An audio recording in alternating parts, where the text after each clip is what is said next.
एबे आसीबा आपनक प्रश्न को कि मो परिभाषा रे जगन्नाथ किए आम जदि कह जगन्नाथ को परम ब्रह्म ताले पुणी प्रश्न में सृष्टि हो जदि से परम ब्रह्म ताले सी गोटे साकार मूर्ति विग्रह रूप में कहीं श्रीमंदिर रत्न सिंहासन पर विराजमान आपण चिंता करंतु मु आपन गोटे प्रश्न पचारे चाहिए परम ब्रह्म को पूजा करिवार पद्धति कोन मते ठीक कहि परिबे कि परम ब्रह्म निराकार स्वरूप तांको केमिति पूजा करा जीवो ता पई कोन उद्दिष्ट मंत्र अछि आपण कहि परिबे कि आपण एई मंत्र द्वारा परम ब्रह्म को पूजा करि परिबे जानिछंती कोनोसी मंत्र नहीं नाही एथिपाई काना परम ब्रह्म को पूजा करिवार विधि हमें जानि ना गोटे जिंस को देखंतु यूटिलाइज करिवा पई बा से एनर्जी को फील करिवा पई हमक से जिंसटी को आगो कंटेन करिया पड़िबो गोटे सीमित धारा को आनिया पड़िबो मु आपन को गोटे उदाहरण दउ चारिपटे हमर पवन अछि किंतु से पवनटी को आम देह भितरे गोटे ऊर्जा रूप में व्यवहार करिवा पई आपन को से पवन को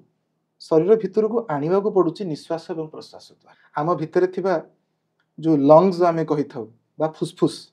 ता माध्यम रे आमे सेटा को भितर को आणुचु बोली आमे से पवनटी को बा हमर वायुटी को आमे हमर शक्ति रूप रे व्यवहार करि पारुछु बाहर जदी अछि सेटा आम पई कि कोन कार्यकारी जे पर्यंत आमे ताको भितर को न आनिछु चिंता करू केते गाढ़ अर्थ अछि यार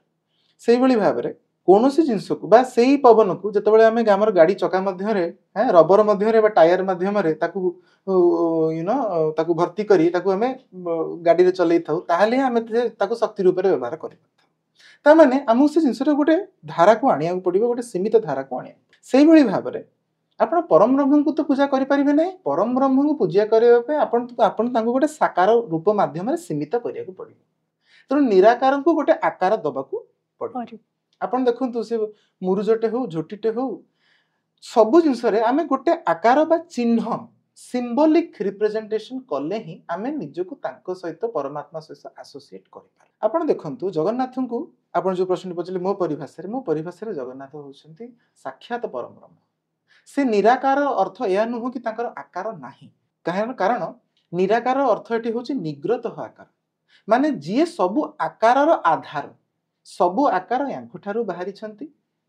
ये कहार अवतार नुहंती सबु अवतार यांठारु डिराइव करा जायछि तेणु आपण जगन्नाथ को कृष्ण रूप रे सजै दउछंती राम रूप रे रघुनाथ वेश रे सजै दउछंती से निंब काठ रे पुनी प्रस्तुत होइछंती माने से पुनी अछंती प्रकृति मध्य रे बा गच्छ बा वृक्ष मध्य रे सेटा भी से जतै दउछंती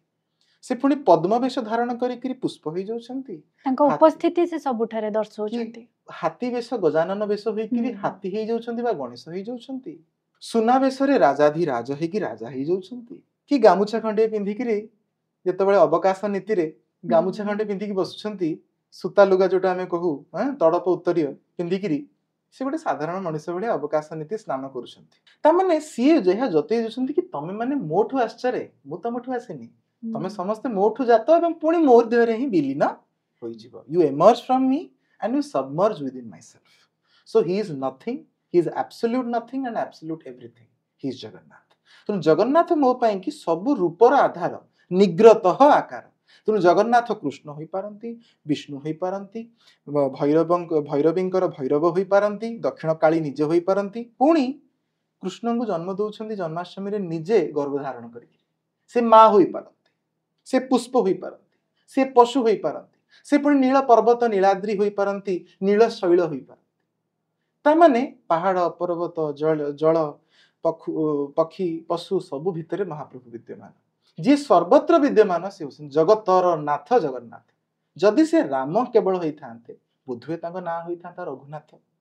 जानकी वल्लभ जदि से कृष्ण होई थांते बुद्धे तांको ना होई थांता राधा वल्लभ कि मदन मोहन दामोदर किंतु तांको नाटी होची जगतनाथ ए जगतनाथ अर्थ आपण केमिति ए जिंसटी को जानिबे कि से कृष्ण की राम बोली तेणु जी निजको गोटे सीमित आकार देकिरी रत सिंहासन पर बसैछंती किंतु से जे असीमित से इनफिनाइट ए जिंसटा हम बुझी रखिबा दरकार तेणु जगन्नाथ मो पाई यदि आपण मते पचारिबे मो परिभाषा जहार सीमा नाही जहार हाथ खंडिया हाथ अछि पापुली लगै देले सेठी हाथटी सरी जीवो किंतु ताकर पापुली नाही तांको हाथ को आपण जते लंबेबे पैरेलल लाइंस नेवर मीट महाबाहु तेणु तांको हाथ आपण जते लंबेबे लंबी चलथिबो सी वामन अवतार रे जेतले बळी राजा कहले मते 3 पग भूमि दरकार बळी राजा पचारले प्रभु आपण को केते पग भूमि दरकार नियंतु से जाननथले कि साक्षात विष्णु बोली ଯେତେବେଳେ ସିଏ ବିଶ୍ୱରୂପ ଧାରଣ କରି ତାଙ୍କର ଗୋଟେ ପାଦରେ ସ୍ୱର୍ଗ ଲୋକ ଆଉ ଗୋଟେ ପାଦରେ ମର୍ତ୍ତ୍ୟ ଲୋକ, ତୃତୀୟ ପାଦ କୋଉଠି ରଖିବେ ପଚାରିଲେ ବଳିରାଜା କହିଲେ ପ୍ରଭୁ ମୋ ମୁଣ୍ଡ ଉପରେ ରଖିଦିଅନ୍ତୁ। ମାନେ ଯାହାର ପାଦ ରଖିବା ପାଇଁ ବ୍ରହ୍ମାଣ୍ଡରେ ଜାଗା ନାହିଁ, ଜଗନ୍ନାଥଙ୍କ ପାଦ ଆସିବ କୋଉଠୁ? ତେଣୁ ତାଙ୍କର ପାଦ ନାହିଁ, ତାଙ୍କର ହସ୍ତ ନାହିଁ, କାନ ବି ରଖିନାହାନ୍ତି ପ୍ରଭୁ କି ତମ ସେ ମିଛ ପରିହାସ, ତମର ସେ ମିଛ ଯୁକ୍ତି, ତମର ସେ ମିଛ ପ୍ରାର୍ଥନା ମୁଁ ଶୁଣିବାକୁ ଚାହୁଁନି। ତମେ ଯାହା କର୍ମ କରୁଛ ମୁଁ କେବଳ ସେତିକି ଦେଖିବି। ତମେ ଚକା ଡଳା ଲଗେଇକିରି ଦୁଇଟି ବଡ ବଡ ଚକା ଡଳା ଲଗେଇ ବସିଛି, ମୁଁ ତମର ମିଛ କାନ୍ଦଣା ଶୁଣିବେ ନାହିଁ, କେବଳ ତମ କର୍ମକୁ ଦେଖିବି ଏବଂ ସେଇ ହିସାବରେ ତମ କର୍ମର ଫଳ ତମକୁ ଦେବି। ତେଣୁ ତାଙ୍କର କାନ ନାହିଁ, କାହିଁକିନା ସେ ଆମର ଦୁଃଖ ଶୁଣିବାକୁ ଚାହାନ୍ତି ନାହିଁ, କେବଳ ଆମ କର୍ମ ଦେଖିବାକୁ ଚାହାନ୍ତି। ତାଙ୍କର ଗୋଡ ନାହିଁ, ତାଙ୍କ ହାତ ନାହିଁ ତ ବୁଝିଲେ। ଏବେ ତାପରେ ଚିନ୍ତା କରନ୍ତୁ, ଯଦି ଗୋଟେ ତ୍ରିକୋଣ ଆକାର ଗୋଟେ ସେପ୍ ମୁଁ ତିଆରି କରିବି ବା ଗୋଟେ ଟ୍ରାଙ୍ଗୁଲାର ସେପ୍ ତିଆରି କରିବି, ଏ ଯୋଉ କଣ ସ୍କୋୟାର ବା ରେକ୍ଟାଙ୍ଗୁଲାର ସେପ୍ ତିଆରି କରିବି, ସେଥିରେ ଆପଣ କହିଦେଇ ପାରିବେ କି ଓ ଏଇଠାରୁ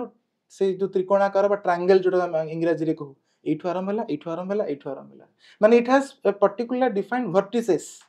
ଆପଣ ତାର ଓରିଜିନ ଆଉ ଏଣ୍ଡ ପଏଣ୍ଟ ଯୋଡି ପାରିବେ ସର୍କଲର, ଏଇ ଯୋଉ କଣ ସ୍କୋୟାର ବା ରେକ୍ଟାଙ୍ଗଲ। କିନ୍ତୁ ଯଦି ମୁଁ ଗୋଟେ ସର୍କଲର ନେବି, ଆପଣ କହିଲେ ସର୍କଲଟି କୋଉଠୁ ଆରମ୍ଭ ହେଇଛି କୋଉଠୁ ଶେଷ ହେଇଛି? ତେଣୁ ଜଗନ୍ନାଥ ଆଖି ଗୋଲ ଗୋଲ, ଇନଫିନାଇଟ, ଆଖି ପତା ନାହିଁ, ଶୋଇବେ ନାହିଁ, ସବୁବେଳେ ଦେଖୁଥିବା, ସବୁବେଳେ ଆପଣଙ୍କ କର୍ମର ବିଚାର କରୁଥିବେ। ତେଣୁ ଇନଫିନିଟିର ପ୍ରତ୍ୟେକ, କିଏ କହିଲା ସେ ଅସମ୍ପୂର୍ଣ୍ଣ, କିଏ କହିଲା ସେ ଇନକମ୍ପ୍ଲିଟ, ଅଧାଗଢା ଦିଅ ବୋଲି? ସିଏ ହିଁ ସମ୍ପୂର୍ଣ୍ଣ। ଅସମ୍ପୂର୍ଣ୍ଣତା ଭିତରେ ସମ୍ପୂର୍ଣ୍ଣ, ସମ୍ପୂର୍ଣ୍ଣତା ଭିତରେ ଅସମ୍ପୂର୍ଣ୍ଣ, ସେ ହେଉଛନ୍ତି Jagannath. Complete within incompleteness and incomplete within completeness, he Jagannath for me. ତେଣୁ ଜଗନ୍ନାଥଙ୍କର ଯଦି ଆପଣ ମତେ ପଚାରିବେ ମୋ ପରିଭାଷା କଣ, ଜଗନ୍ନାଥଙ୍କ ପରିଭାଷା ହଉଛି ଏଇଆ। ତାଙ୍କୁ ବୁଝିବା ବହୁତ କଷ୍ଟ। ସିଏ ସମ୍ପୂର୍ଣ୍ଣ, ସିଏ ଅସମ୍ପୂର୍ଣ୍ଣ, ସେ ନିରାକାର, ସିଏ ଆକାର, ସେ ସୀମିତ, ସେ ଅସୀମିତ, ସେ ସବୁ କିଛି। ଆପଣ ଯାହା ତାଙ୍କୁ ବନେଇବାକୁ ଚାହିଁବେ ବନେଇ ପାରିବେ। ଆପଣ ତାଙ୍କୁ କୃଷ୍ଣ କହିବାକୁ ଚାହୁଁଛନ୍ତି, ଠିକ ଅଛି, ସେ ଆପଣଙ୍କ ପାଇଁ କୃଷ୍ଣ। ଆପଣ ତାଙ୍କୁ ଗଣେଶ ଭାବିବାକୁ ଚାହୁଁଛନ୍ତି, ହଁ ସେ ଆପଣଙ୍କ ପାଇଁ ଗଣେଶ। ଯାହା ଆପଣ ଦେଖିବାକୁ ଚାହିଁବେ ସେ ହେଉଛନ୍ତି ସିଏ। ତେଣୁ ଜଗନ୍ନାଥଙ୍କର ପରିଭାଷା କିଛି ନାହିଁ, ଯାହା ଭକ୍ତ ତାଙ୍କୁ ଦେଖିଲା ସେ ହେଉଛନ୍ତି ସେଇଆ। ତେଣୁ ଜଗନ୍ନାଥ ମୋ ପାଇଁ ମୋର ବନ୍ଧୁ, ମୋ ସଖା, ମୋ ଈଶ୍ୱର, ମୋ ସ୍ୱାମୀ, ମୋ ଘରର ମୁରବୀ, ସେ ସବୁ କିଛି।